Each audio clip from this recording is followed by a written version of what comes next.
Hi, I'm Stuart Dunne, F.E.S. specialist within Cyclone, and my role within the company is to teach clinics on how to use this F.E.S. device in its best way. Carl's role as a F.E.S. specialist is to demonstrate and assess patients. What will happen here is, as the pedals turn around in the beginnings, the individual will be warmed up, and then the electrical stimulation through the pads, which you can see Carl putting on now, will then start to power the muscles up and move forward. The bike will decide how much stimulation is required to turn those pedals.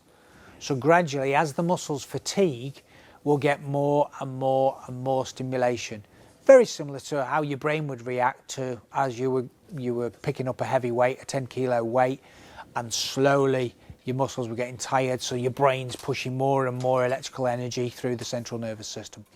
This isn't actually Carl's machine, but he has a unique 7-digit ID number, which through the internet, through these Wi-Fi connection, we connect to a secure database which is governed in the USA, and that will bring in Carl's settings, so that whether he uses a bike here, Stoke Mandeville, or at home, he will always have those settings in the bike, so he never has to go back and refresh or renew his settings.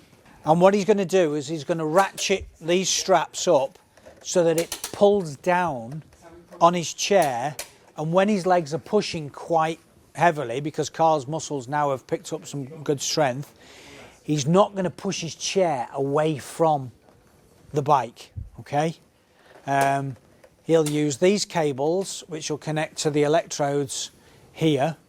So we time those sequences of muscle contraction, in that when we're coming up from here through that angle, we're going to fire on the hamstring, and as we come over the top, we're going to fire on the quad. As we said just before, the fact that we're on the internet means that we can monitor what somebody's doing. So it means that we can help you, or we can help a clinic decide what that patient is doing, and we can advise from a distance to where we should go with that regime, what we should be doing, and we can talk long terms about programs, refresh programs, and give certain different parameters.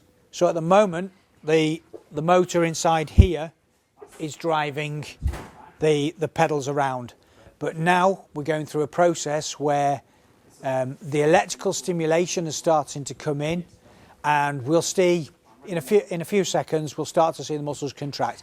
In fact, I can start to see those muscles contracting now. So we're getting some nice contractions from the muscles, and fairly soon what we'll see is those muscles starting to power that bike around. How does that feel, Carl? So we can see here, right down that muscle, we can start to see that muscle contracting now. And that muscle, as it becomes stronger and stronger, is going to grow bigger and bigger and bigger. So therefore they're developing more oxygen within the blood flow, and the skin condition is going to be much better, and we've reduced pressure sores, etc, etc. What you can see is Carl is pedaling now around about 30 RPM.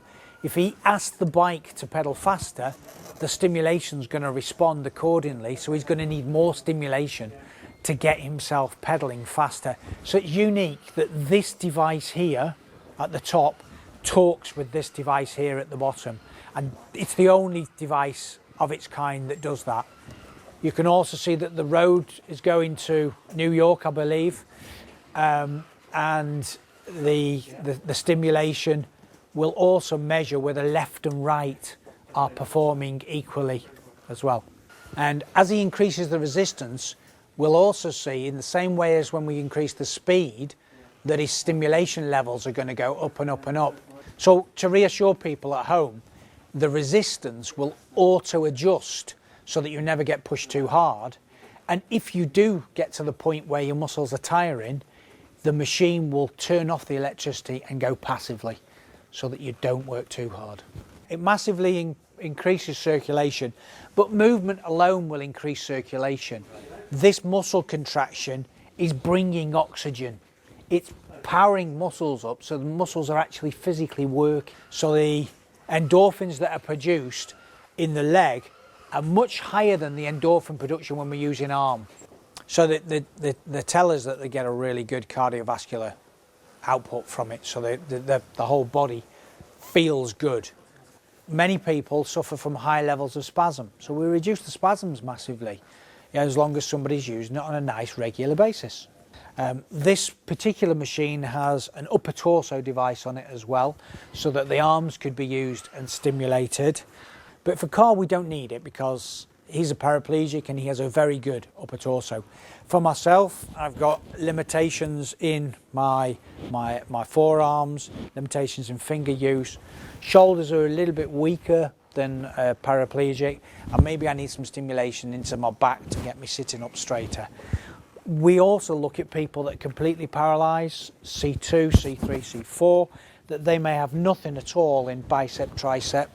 So we can stimulate that in a cyclical pattern for the upper torso and get some extra range of motion. We try not to talk about the miracle that we all want, that we're all queuing up for, but if we can keep the body in good condition, then if worst case scenario happens, we're fit. I've seen F.E.S grow and start to be introduced into home and rehab centres on a much bigger scale. And because we're working with every single spinal unit, we have unrivaled experience as to the way to use F.E.S in the best possible way for every spinally injured client.